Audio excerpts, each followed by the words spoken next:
Okay, everyone, so welcome to the second session for today, which is on attention.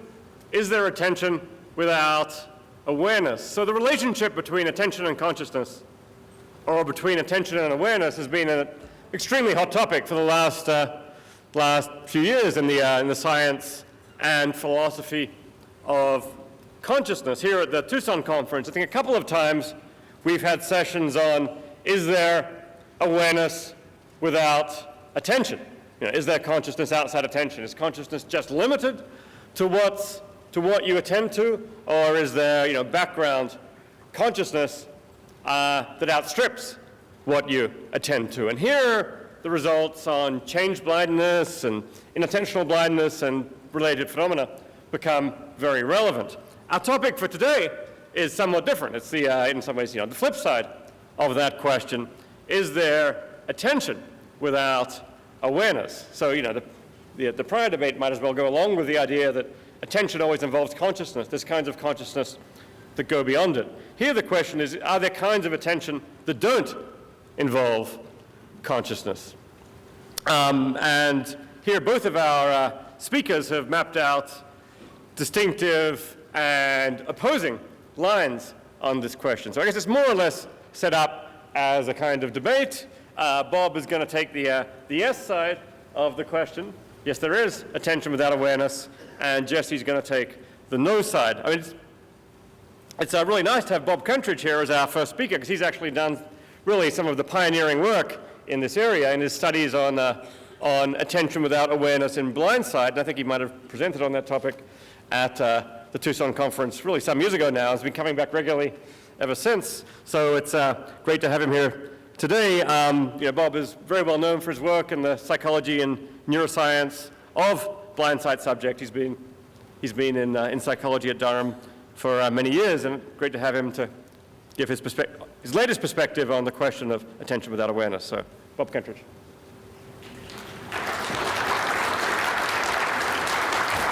Oh, well, thanks, Dave, and thanks very much for inviting me back. It's always a real pleasure to come to Tucson. I first gave a talk about attention without awareness in Tucson, and I have the memorial T-shirt on. So, 98. Yeah. So, for those of you who were here in 98, there might be just a little bit that's repetitive, but I'll try and skim over it quickly. Who was here in 98?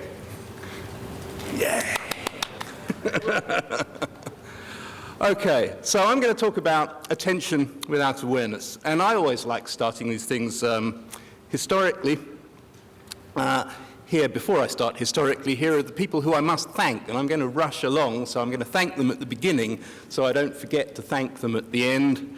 Various people who've collaborated with me on some of the experiments I'll talk about today. So, how are attention and awareness related? We can go back to these guys, to Wundt and James, I guess the fathers of modern experimental psychology, and they disagreed about lots and lots of things, but in some senses I think they had fairly similar views on the relationship between attention and awareness. So they both commented on the fact that attention and consciousness are closely related phenomena. So James says, what's called our experience is almost entirely determined by our habits of attention. Wundt, we call that psychical process, which is operative in the clear perception of a narrow region of the content of consciousness attention. So they're really drawing some strong links between attention and awareness. They're not necessarily saying that they're the same thing, but they're drawing strong links. I could get a little bit more up to date. So here's a paper from, I suppose, the dawning of the new respectability of the scientific study of consciousness. It's a paper by Mike Posner. And one aspect of the paper is Mike Posner discussing the possibility that if we're looking for the neural correlates of consciousness, we might use attention as a proxy because it's easier to measure, it's easier to operationalize. So Mike Posner there, again, more up to date, is drawing a really strong link between attention and awareness. So how might attention and awareness be related? Well, they might be in identity. They might be absolutely one and the same thing. The processes that give rise to attention might be the same processes that give rise to awareness. In that case, if you see something, you must be attending to it. If you attend to something, you must see it.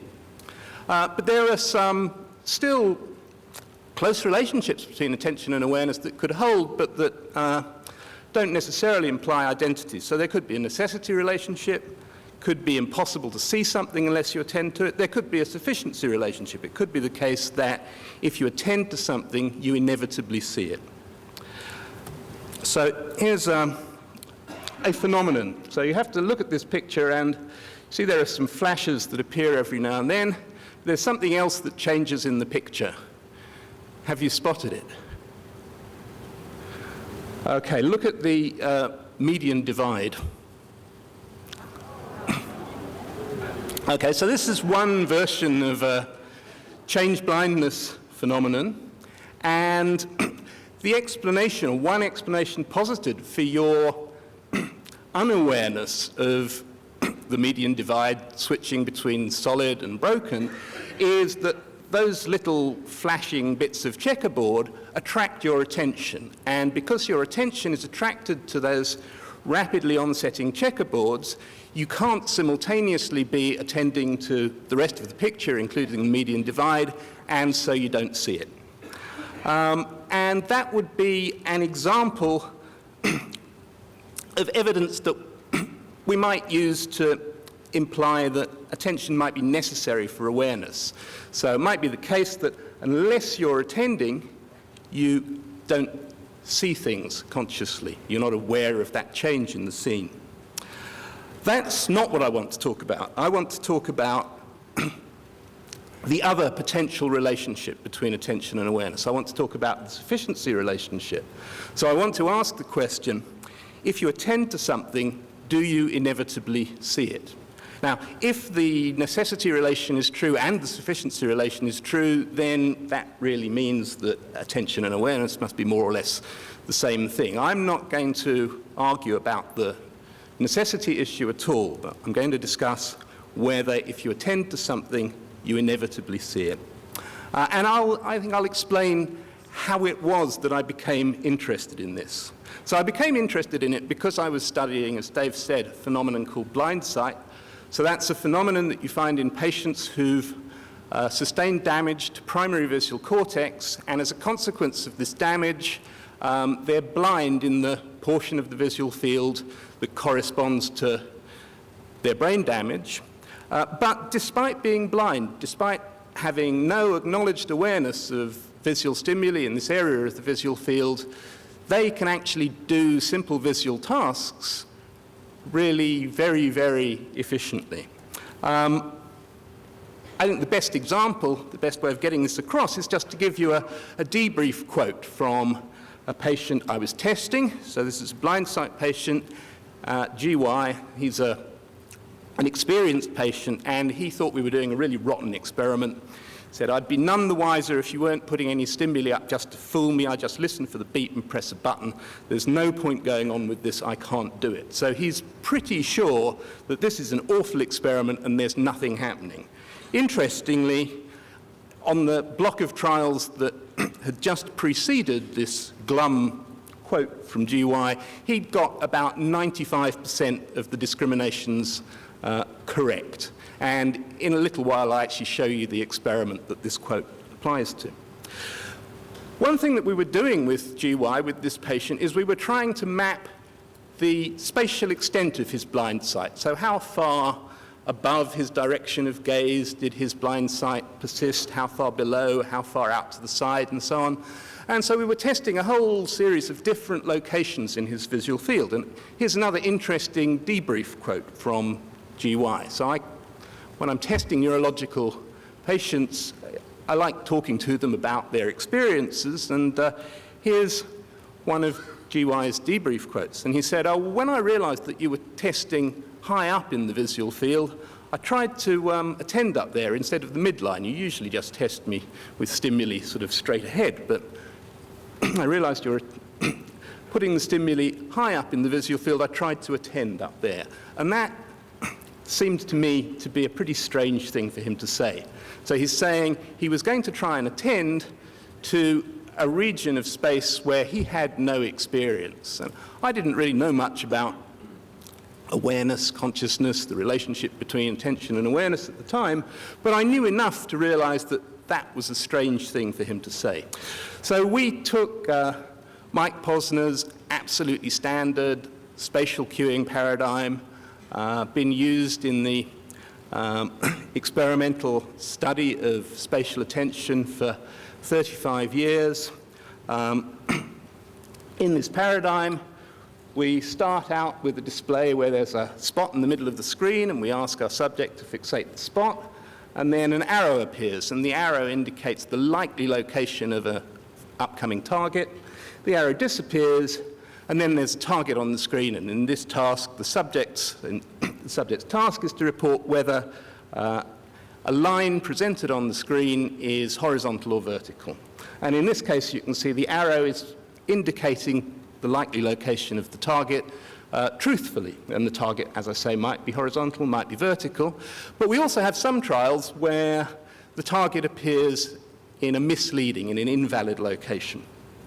So the target might appear down here.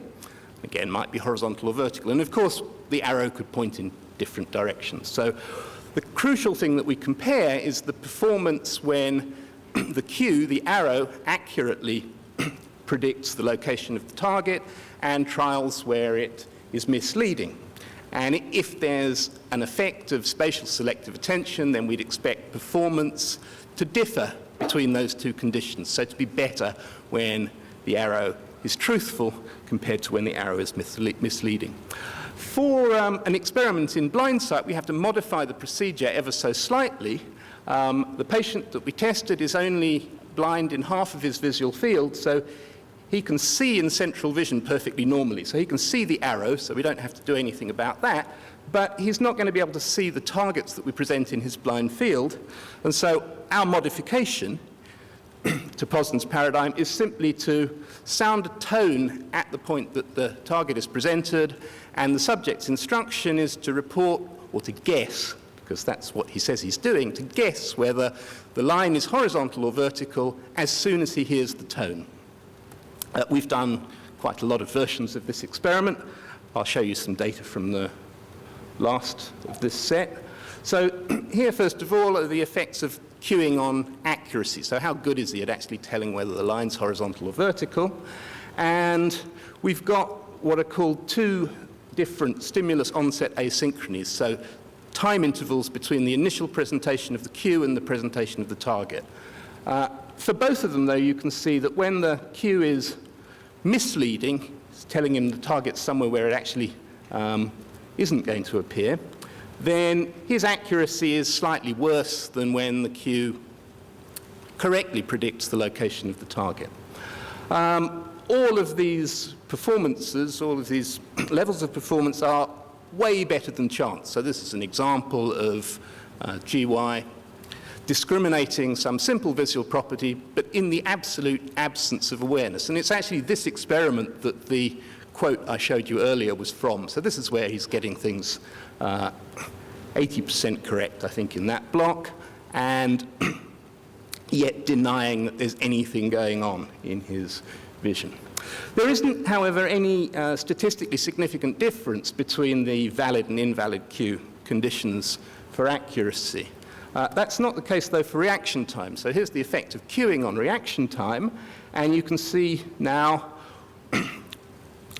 when we present the target at the cued location, he's faster than when we present the target at the uncued location, and there's a stonkingly statistically significant difference at 450 milliseconds, and there's nothing much going on at 200 milliseconds, and that makes us very, very happy, because that's exactly what you would find in normal observers, that particular time course of this means of directing attention, when we're directing attention with a symbolic cue.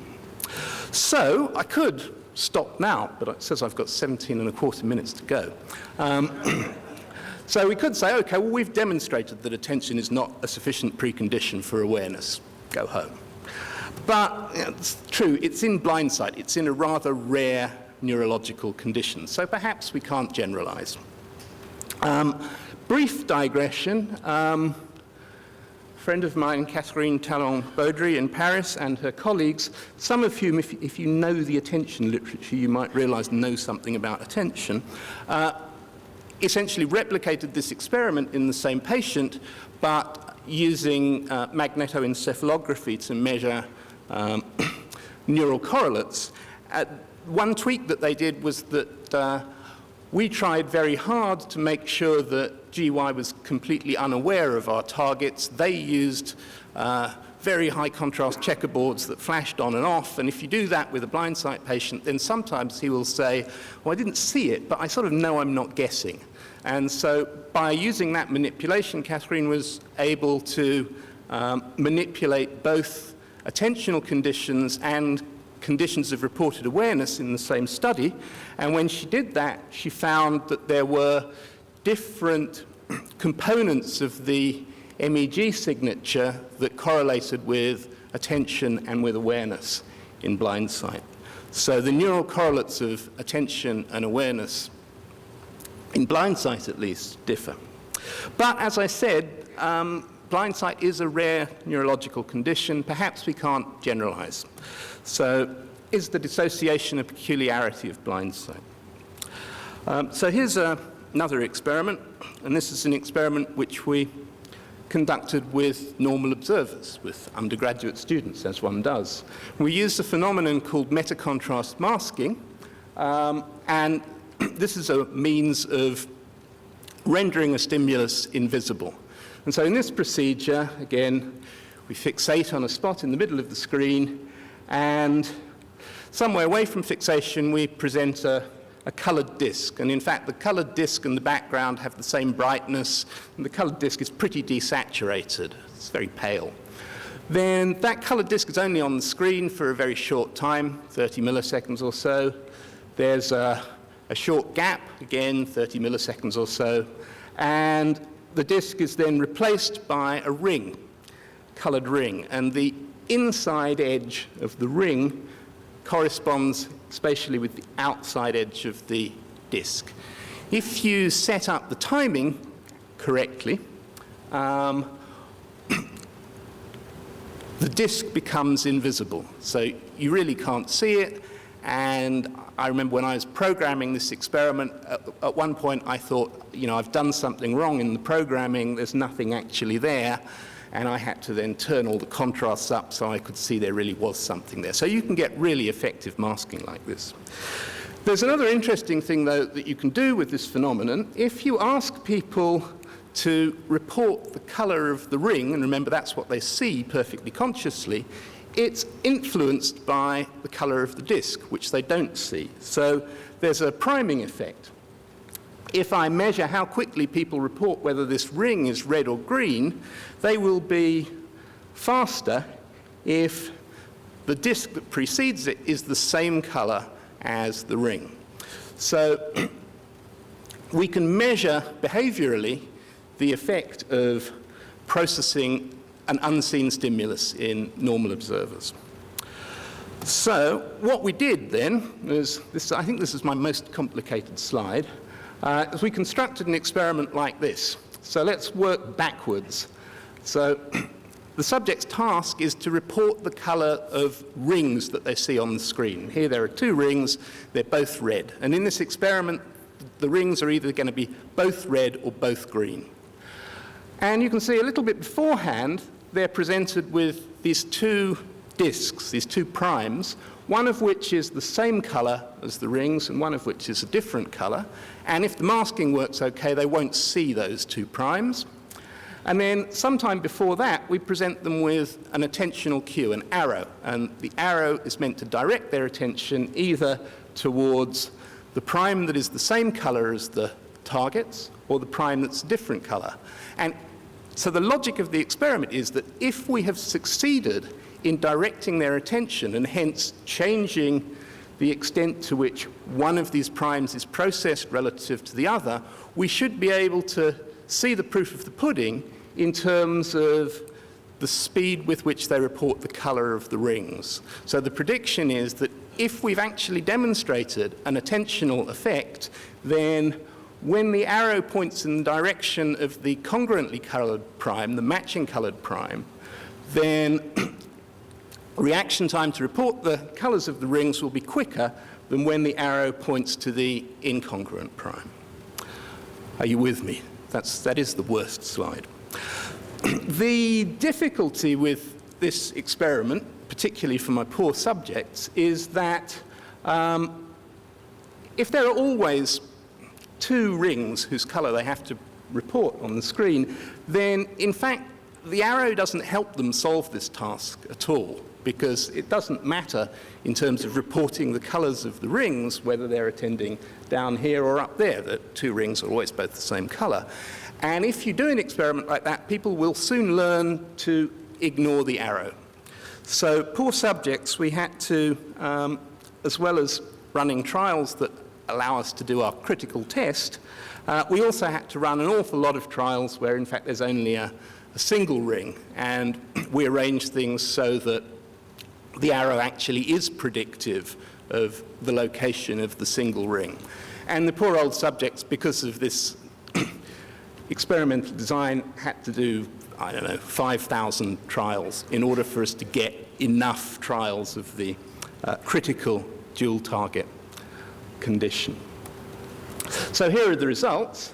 And so these are just from the trials where there are the two rings, and what we're comparing are trials where the attentional arrow pointed towards the incongruently colored prime, so the one where the prime and the rings were different colors, with trials where the arrow pointed towards the congruently colored prime. And so we only ran 4 subjects because it was a mean experiment, meaner still, as you'll see in a second. Maybe it was overkill because there are incredibly significant differences in reaction time. So there's a really reliable effect of the direction, the validity of queuing. It is, as I say, a very mean experiment because having done this, we then revealed what was going on to our subjects, none of whom had realized. At the end, we debriefed them, but we revealed what was going on. And then we said, we're going to give you a whole series of trials now where the trials will come in pairs, and you'll see one trial where there are primes present and one trial where there are no primes present. And you'll see them in pairs, and I'd like you to tell me after each trial which of the pair had the primes in it. So that's temporal to alternate force choice procedure. And we ran another 5,000 trials. And they're at chance. So they can't explicitly tell you whether there were primes present. They're not aware of the primes, but we must have been able to manipulate the extent to which the primes are being processed with our attentional cue, because we've got this stonkingly significant effect that just depends on whether we're directing attention towards the congruent or incongruent prime. So, again, brief digression, we can do the same experiment, but rather than using an arrow as a cue, use a peripheral transient. So that's Posner's other means of controlling spatial attention.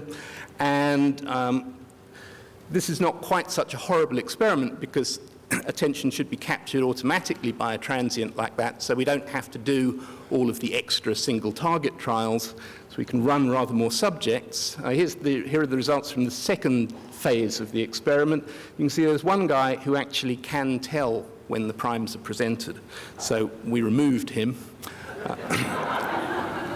And we analyzed the reaction times from everyone else, and again, you can see we've got a massive queuing effect, which disappears as the stimulus onset asynchrony, as the time between the presentation of the cue and the presentation of the target increases. And again, that makes us happy because that, again, is the pattern, the time course that you would expect for that kind of attentional queuing, that exogenous queuing. Okay, so attention is not a sufficient precondition for awareness in normal observers. And again, Catherine has done an analogous experiment in MEG and finds different neural correlates. Okay, so can this conclusion be challenged, or can I go home now? Well, I think it can be challenged. And the crux of the challenge, as far as I can see, and as far as Jesse and Chris Mole and a number of other people have suggested, is that our subjects might have been attending, we might have been manipulating attention, and we might have been measuring awareness, but we might have been actually looking at two different things. So our subjects might not have been attending to and unaware of the same thing. Another way of putting this is that the objects of attention and awareness in these tasks might not have been the same. We certainly know that we can manipulate neural activity related to attention when there's nothing to attend to. We can still see a difference in neural correlates. So it might be the case that attending to a location in space is not somehow or other equivalent to attending to the objects at that location in space. As I say, Chris Mole and Jesse have written some really thought-provoking papers about this, and the thought-provoking papers were not only thought-provoking, but they provoked me to do a few more experiments.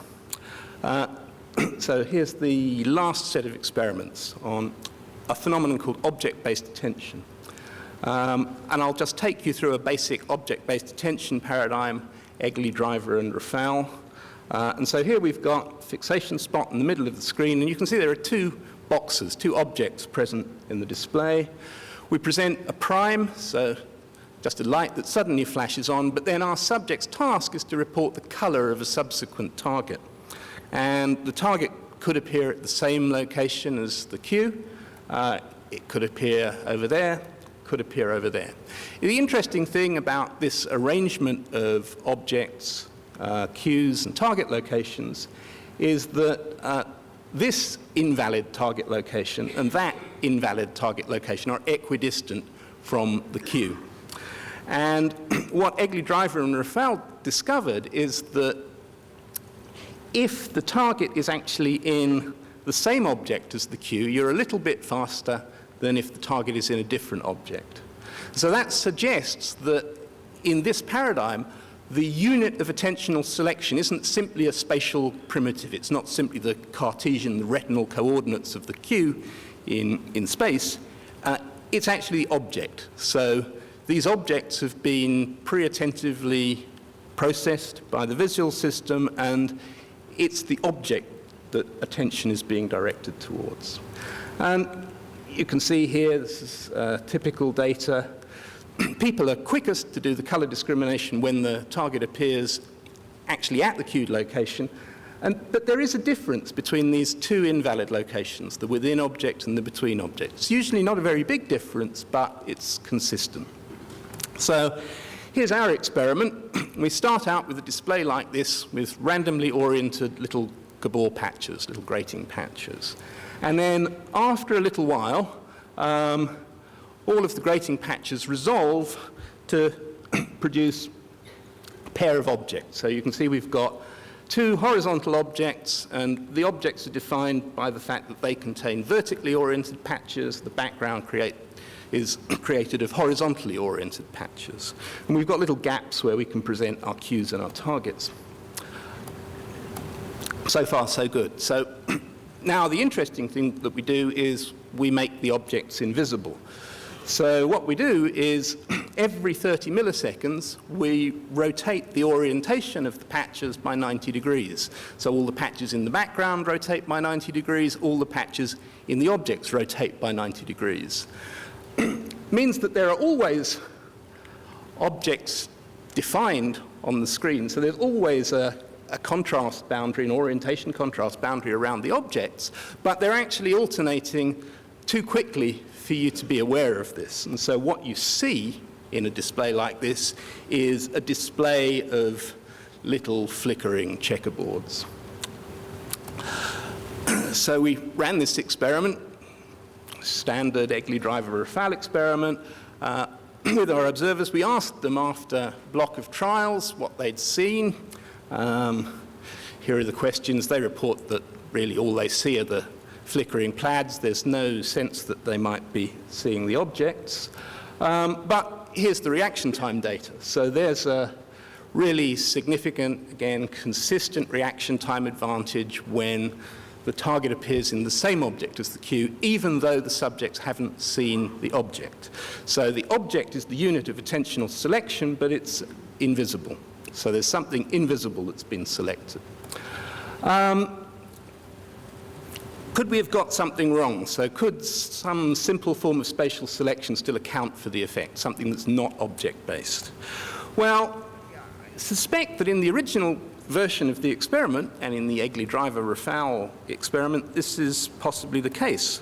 So this is the arrangement of contingencies between cue and target presentation in the standard experiment. The target is more likely to appear at the cued location and equally likely to appear at either of those uncued locations. The upshot, though, is that the target is more likely to appear in the same object as the cue than in the other object, and if the objects are consistently appear at consistent locations on the screen, it also means that the target is more likely to appear on the same side of space as the cue. We can fix this, though, by adding another potential target location and just equating probabilities. And so now there can't be any spatial contingency, and yet we still get our RT advantage. It might yet be the case that, you could perhaps argue that, well, it's not that the subjects are not seeing the objects, the subjects are perhaps learning about the locations of the objects, and they're learning to attend to an implicit representation of the objects. So we can prevent subjects from doing that by making the locations of the objects unpredictable from trial to trial. We know that you can redeploy object-based attention very rapidly. So here's a version of the task, and so now you can see we've got smaller objects, and in fact we've got all sorts of different locations and orientations that we can use from trial to trial. And if we do that, then the object location is unpredictable, yet we still get our RT advantage. So the final question is, if you're an experimental psychologist, you certainly won't be satisfied with our simple debrief. Did you actually see the things?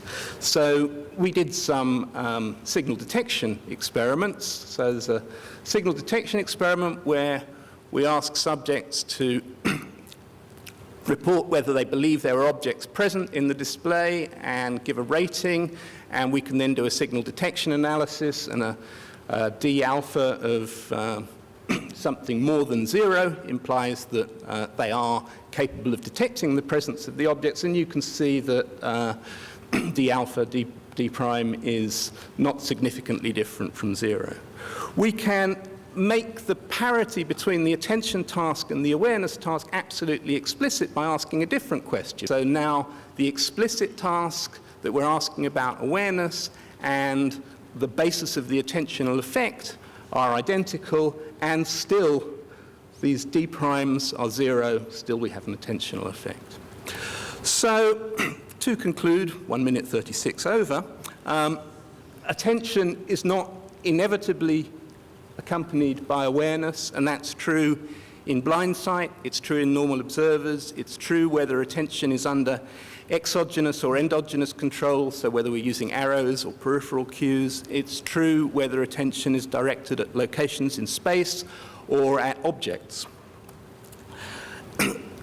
Returning very briefly to Mike Posner's suggestion that one might use attention as a proxy for consciousness in studying the neural correlates of consciousness, well, that doesn't seem to be viable, because it certainly looks from Catherine's work that the neural correlates of attention and awareness, at least in these paradigms, differ.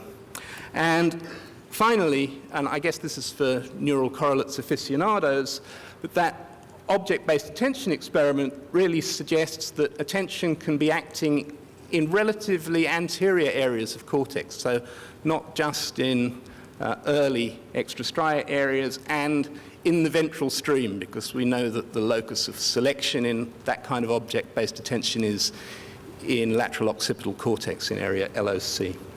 And so with that, I'd like to conclude. I'd like to thank you for your attention, perhaps your awareness, but not necessarily.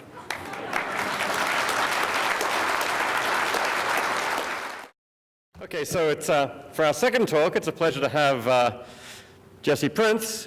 Jesse is a philosopher at the City University of New York Graduate Center, well known for work on a whole bunch of cool topics in philosophy connected to empirical cognitive science, a book on concepts, one on emotions, one on moral psychology. I think there was one on nature and nurture in there. Yeah, there's one on nature and nurture. And this year he has a book coming out. Is it out yet? Coming out pretty soon. Soon, yeah. Called The Conscious Brain. And the subtitle is How Attention Engenders Consciousness. So, you know, the book is all about drawing very, very tight connections between attention and consciousness, and seeing attention very much as the basis for consciousness. We're going to hear something about that today. Is it? It's being a little misbehaved, but oh, hold on. For some reason, my screen is not coming up here. Here we go. We got something. Oh. You got a screen, yeah.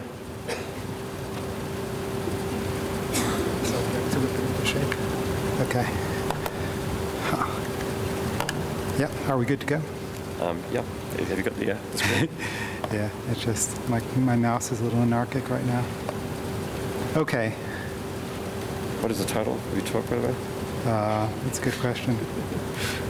And the title of his talk is Consciousness as the Mechanism. Sorry, Consciousness as the Mechanism of Attention. Thanks, Dave, and thanks, Bob. First, a confession. I am a virgin. I've never been to a Tucson consciousness conference, so it's a real pleasure to be here. Okay.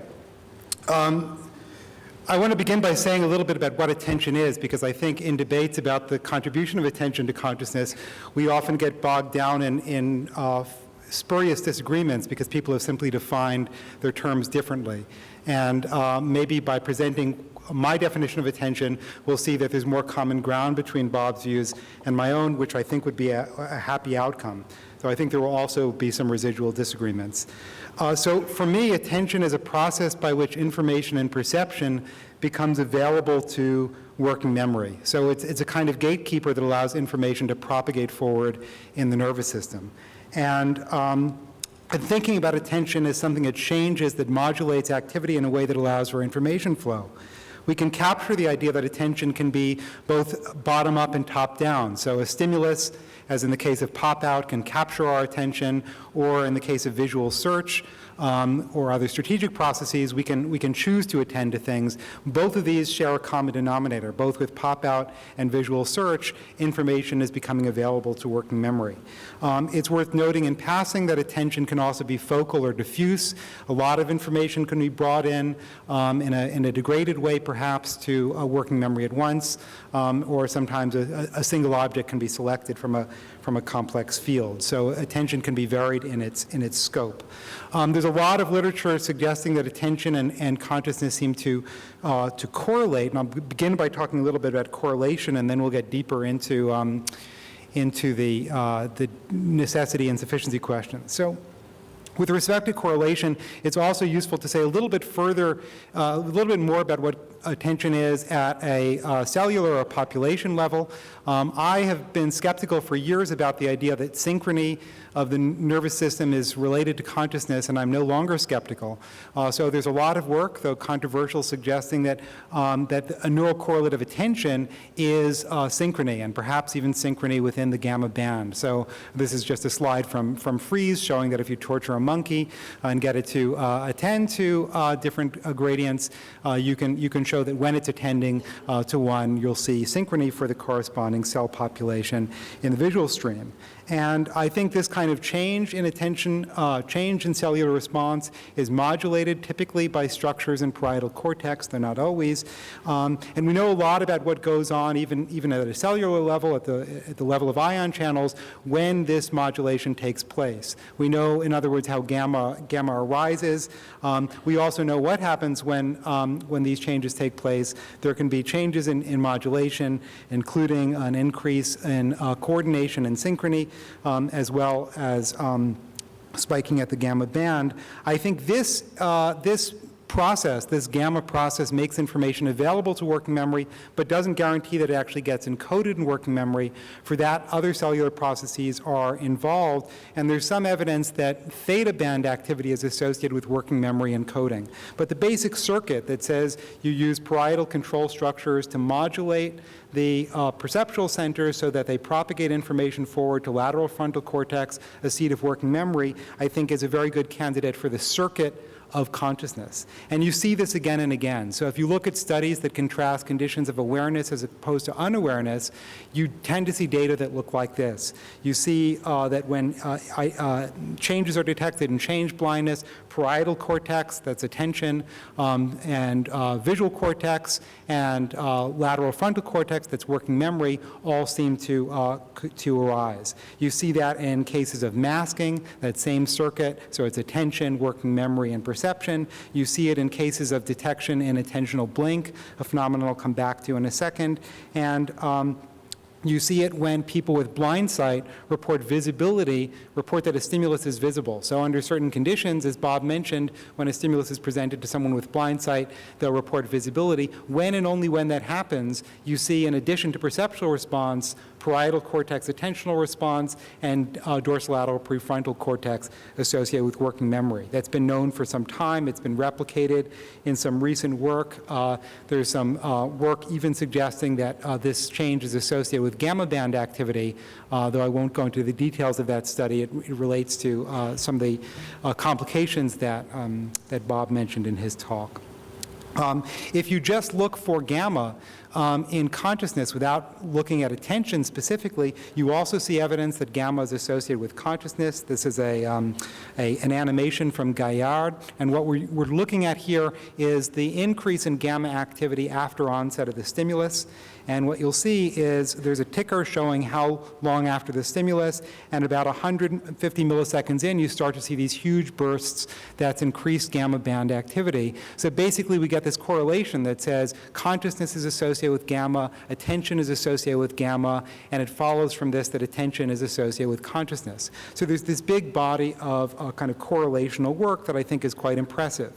But we might want a stronger form of evidence. We might want to aim for the claim that consciousness is not just correlated with attention and its neural correlates, but it's also correlated in a stronger way in the form of necessity. That is, if you were to remove attention, consciousness should disappear as well. And there's a lot of evidence that suggests that this is true.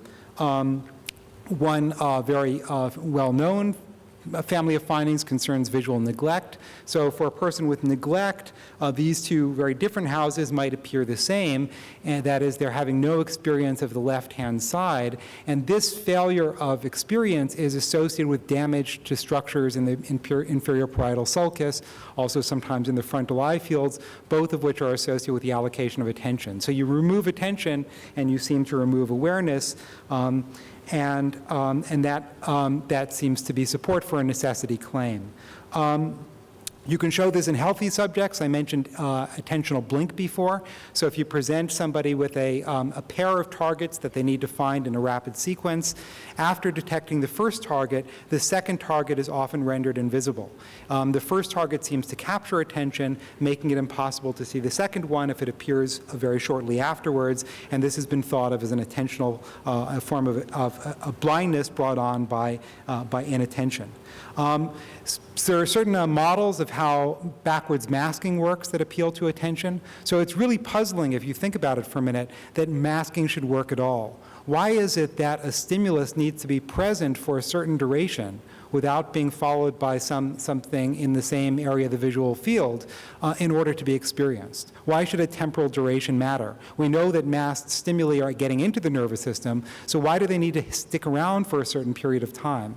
And one answer is that duration is associated with the time that's needed for attention to kick in and modulate that stimulus. If a mask comes too soon, attention can't do the modulation.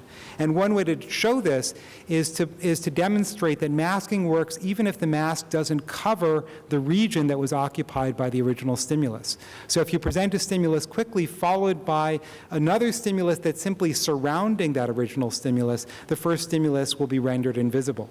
And this has been interpreted as an attentional phenomenon. Basically, attention is drawn to the periphery, and even though there might be a trace image of the original stimulus, the inability to modulate it through attention renders it invisible. The more direct demonstrations show that if you give somebody a task that consumes their attention, they can be rendered blind. So Mack and Rock in their famous unintentional blindness studies did this with a crosshair task. You basically have to decide which of these two lines is longer. When this is being done, Mack and Rock briefly presented a surprise stimulus, an unexpected stimulus, like a geometrical shape, followed by a mask, and asked participants, did you see anything other than the crosshairs? And many say no. This can be shown in a sustained case. So many of you will have seen this slide from Steve Most. And basically the idea is if you count how many times the white balls make contact with the side of the screen, I'm going to do that. How many of you have seen this display? Okay, not all of you. So we'll actually try and run it. So count how many times the white polygons touch the side of the screen. Ready?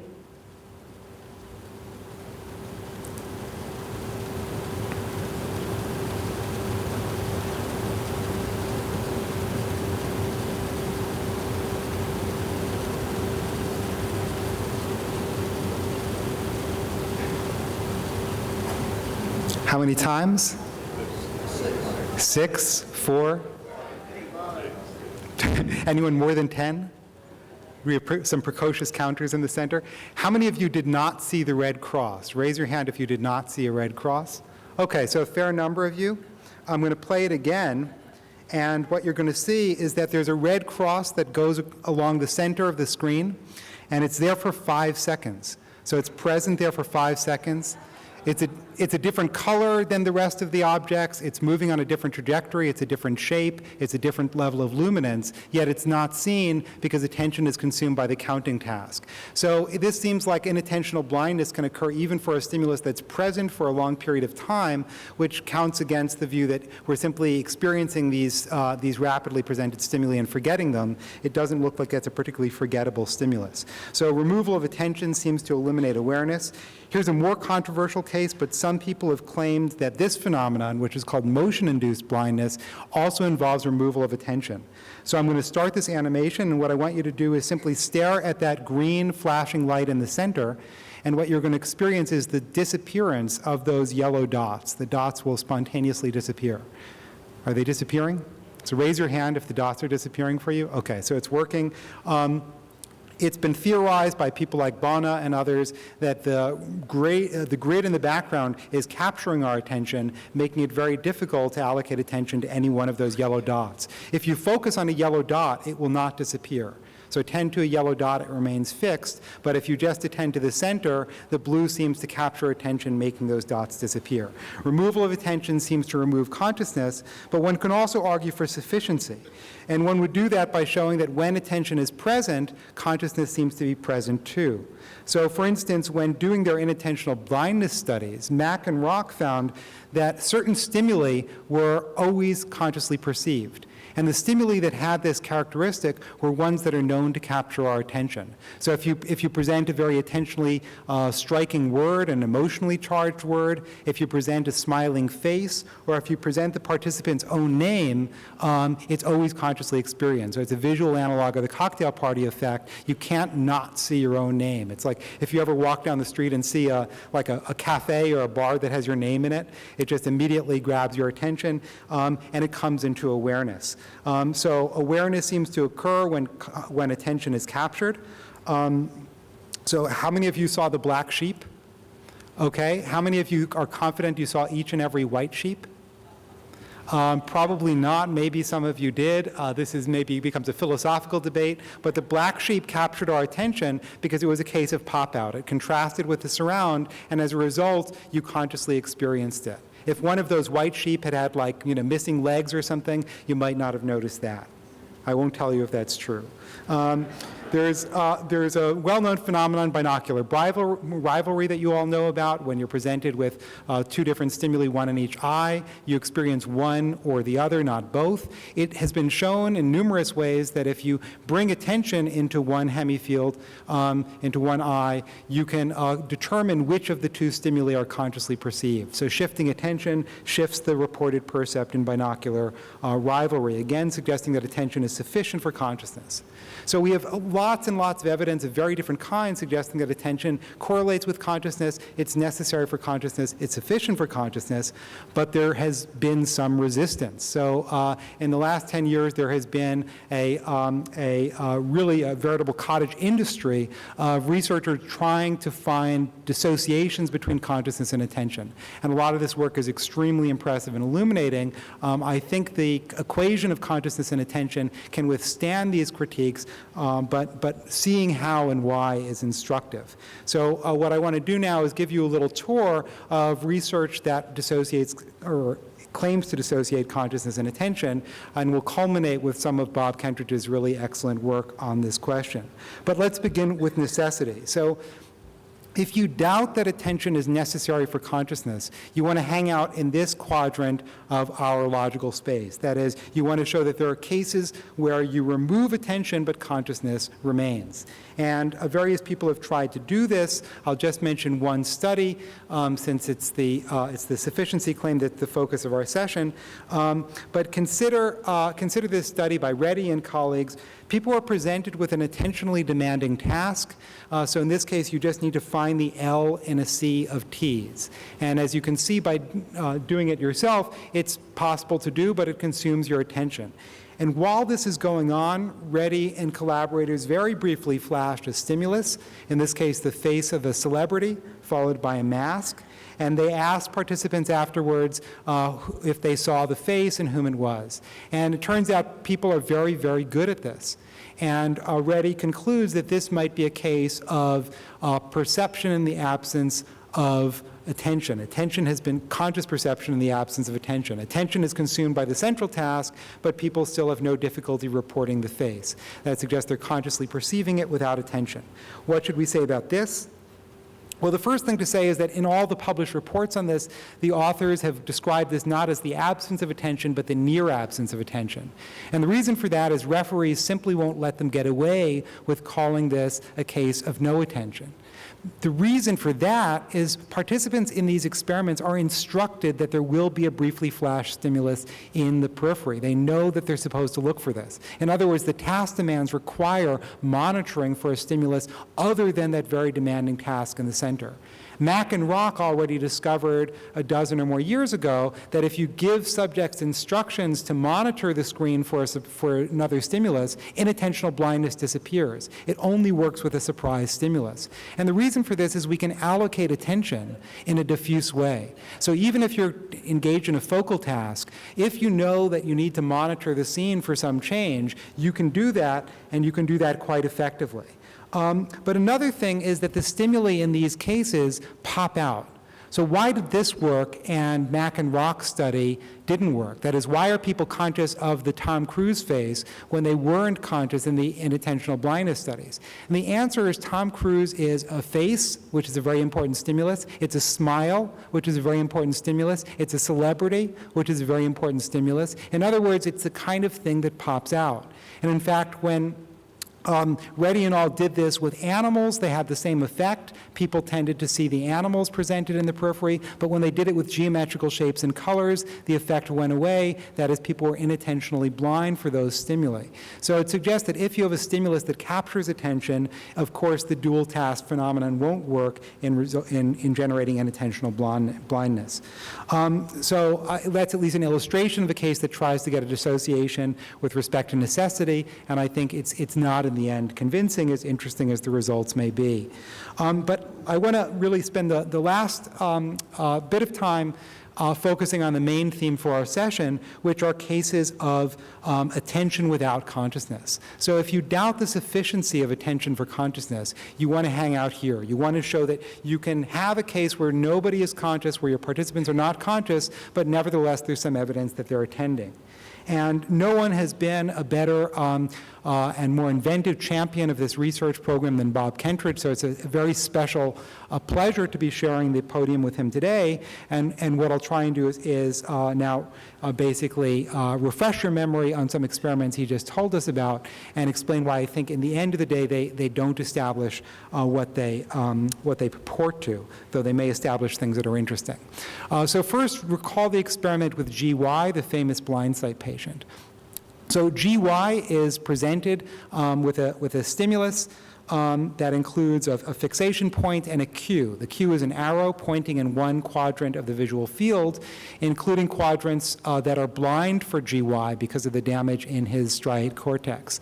And what Bob reported is that if the cue is valid, that is, if the cue points to the correct location of a briefly flashed stimulus, GY's accuracy improves even if that stimulus is in the blind field. So it looks like the cue is causing attention within the blind field. In other words, it's causing attention without consciousness. So a very, very striking result.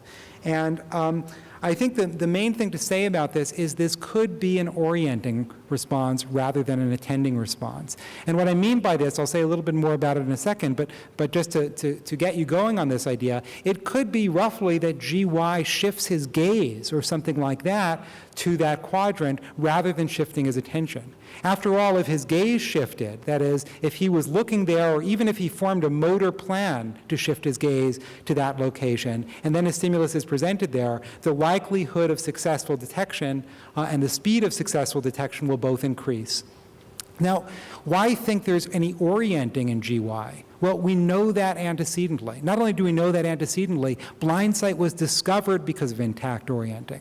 Blindsight was discovered because a monkey with a sectioned primary visual cortex was tracking a lab assistant by gaze around the lab.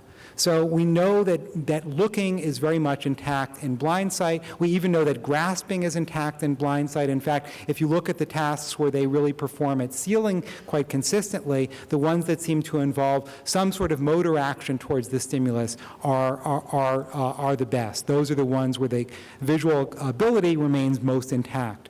So we have reason to think that orienting is present in Blindsight. Given that we know that already, why not explain these results that way? Well, you might be thinking orienting just is attending, but I want to try and very briefly convince you that orienting and attending are actually separate and dissociable processes that may tend to go together but need not. First of all, there's some evidence that orienting is quite an ancient response.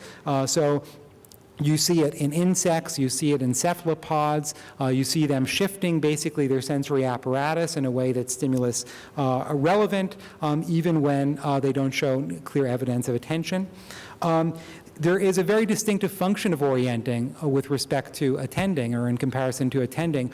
Orienting basically determines what gets in. Now, by my definition of attention, attention is an internal change that affects what flows forward once it's gotten in. So you can think of orienting as sort of part of the input process, and then attending as part of information flow for inputs that have already been encoded. So they're serving different functions. They have very distinctive roles. So there's a lot of evidence suggesting that orienting is related to actual execution of movements. There's some old research, that's old meaning like 15 years old, linking different parts of the parietal cortex to forming intentions to move or to saccade as opposed to attention. So intention and attention are dissociable biologically, and I think orienting involves intention rather than attention.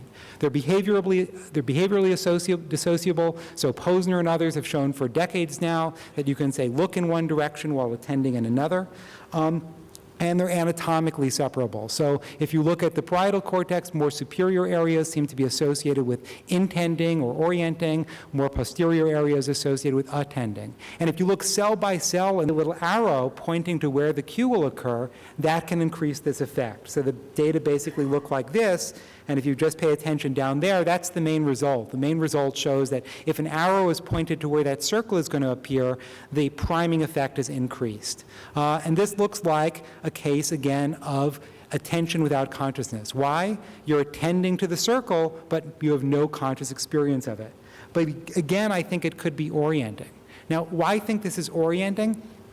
The one reason for that is the leading theory of how metacontrast masking works is an attention-based theory. It says the circle succeeds in masking, the ring succeeds in masking the circle because it pulls attention away from the circle to the periphery. If you take that leading model seriously, then this kind of metacontrast masking is an inattention task. That's precisely what the phenomenon is. So we have independent reason to think there's no attention here, and it might just be that the cue leads people to allocate more gaze or more intention to gaze to the region where this prime is going to appear. Similar things can be said about a colorful study that was done by Jiang and colleagues, and basically what they did is they used a phenomenon called interocular suppression. The participants are presented with two stimuli, one in each eye. One stimulus is this very colorful stimulus you see at the bottom, and the other is a less colorful stimulus that includes a picture of a nude person, male or female person, presented without clothes. Okay? Because the stimulus that's very colorful is brighter and higher in contrast than the nude, nobody experiences the nude. So they have this really kind of lame lab experience where they volunteer for the study to see nudes, and all they see are these bright colors, okay? So what ends up going on, though, is the nude manages to, the authors say, attract attention.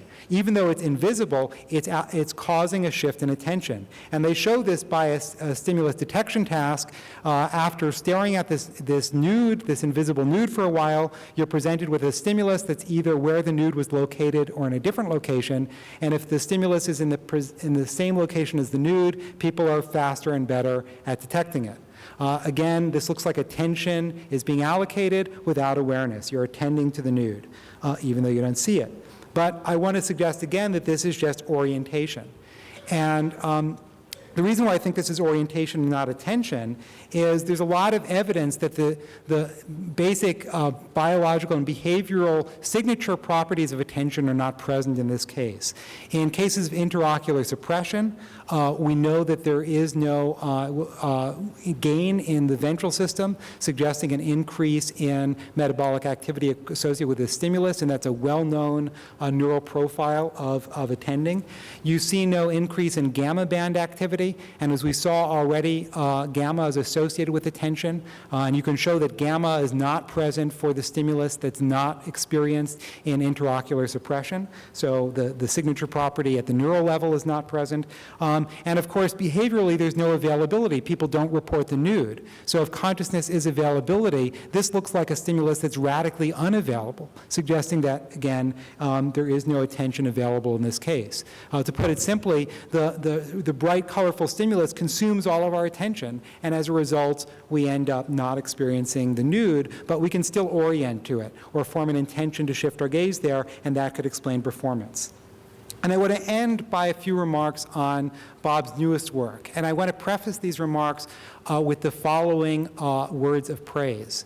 In my mind, and I have a hobby of surveying this research, this is to date the best work that's been done trying to establish a dissociation between consciousness and attention. I think this new body of research is absolutely gorgeous. I think it's illuminating, very impressive, and I'm not sure what I'm going to say about it now is going to be convincing to Bob or to anyone here, but I'll tell you what I think. So just to remind you of how this works, Bob is capitalizing on object-based attention, and in old classic work on this by Eagley and colleagues, you can show that if you present a cue in a pair of shapes and then present a target that's either in the same location as the cue, those are the valid trials, or in an invalid location, but in the same object, both of those cases you see better or faster cue detection than in a case where the target is presented in a totally different object. Okay, and this works with the horizontal and the vertical, same basic effect. And the genius stroke that you see in Bob's study is he basically took this paradigm of object-based attention and he made it invisible. He made these stimuli invisible and got the same effect. So the basic result is if you present a stimulus in a location that belonged to an object that was invisible, even if it wasn't the cued location in that object, its detection is facilitated as compared to if you present it in a different object. This shows that it's not merely orientation going on in these dissociation studies, or at least in this one. If it were orientation, what we should expect is facilitation for the location of the cue, but not for other locations in the same object.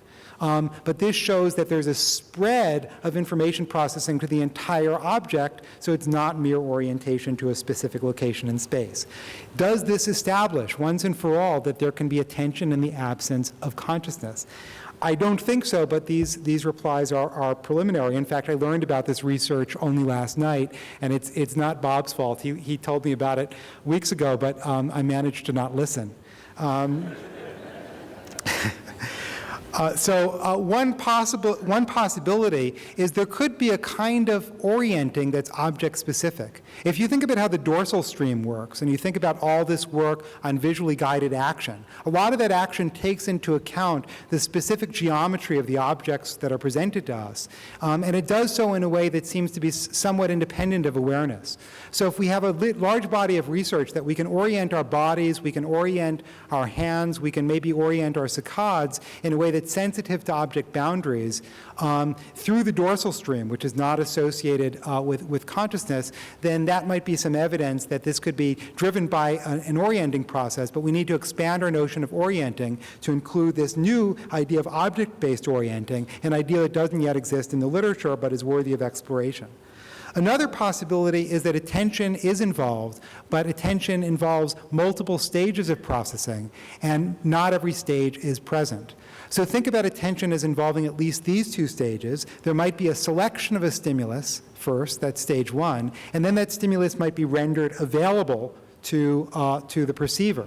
Now, maybe these studies show that you can get the first thing, selection, that aspect of attention that involves selection present in the absence of consciousness, but it doesn't show that the second part of attention, availability, which is the one I emphasized, can be there in the absence of consciousness. So it's a partial victory for both of us. But I think quite independently of this, there's reason for doubting that attention is involved in these cases, or to put it more carefully, there's at least reason for doubting that full attention, that every process associated with attention is involved. Most crucially, if attention characteristically involves availability to working memory, for me that's the correlate of attention, it's very clear in these studies that attention has not been achieved because these participants in the study are not able to report on the rectangles that are presented to them. So there's no availability. But another point, and this will be my final point and I'll stop, is there's a large body of research on what's called object-based neglect. Some people with visual neglect are nevertheless able to track the contours of objects, and their neglect focuses not on the left half of visual space, but on the left half of visually perceived objects. So in a classic demonstration of this, Tipper and Berman gave people with neglect a kind of barbell like this, and they presumed and confirmed that people with neglect, when presented with this barbell, neglect the left-hand side. They basically just see the red circle in the center. But in their clever move, what they did is they then rotated the barbell. And now they asked people with neglect what they see. If neglect went always to the left side of space, they should now neglect the red circle. But in fact, they continue to neglect the blue circle, which means they've assigned this object a shape. It has an object file in the brain, and they're neglecting a side of the object, not a side of visual space. But this suggests that there can be something like object selection independent of attention. After all, people with neglect are people with major attention deficits. So if attention can be damaged while people can still track the shape of an object and monitor that object as it moves to different locations in space, that's evidence for a selection process that can operate independently of attention. So I think the preponderance of evidence suggests that when you remove attention, you remove consciousness. When you introduce attention, you introduce consciousness.